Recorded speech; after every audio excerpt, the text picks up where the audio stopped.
അപ്പൊ ഉമ്മാനായിട്ട് പാട്ട് പാടിയപ്പോ ചോദിച്ചു എവിടെ വാപ്പ എവിടെ വാപ്പ എവിടെയെന്ന്. അപ്പൊ ഇനി അടുത്ത പാട്ട് വാപ്പാനായിട്ടാണ്. അപ്പൊ കേട്ടു നോക്ക്.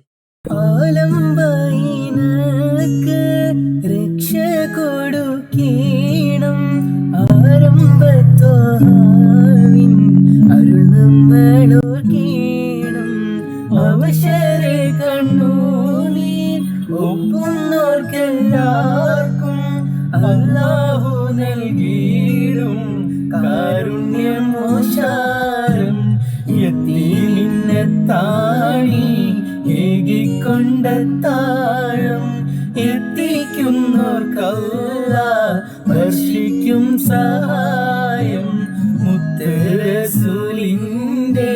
മൊഴികളറിഞ്ഞുള്ള മുത്തക്കിങ്ങൾക്കാണ് സ്വർഗത്തിൽ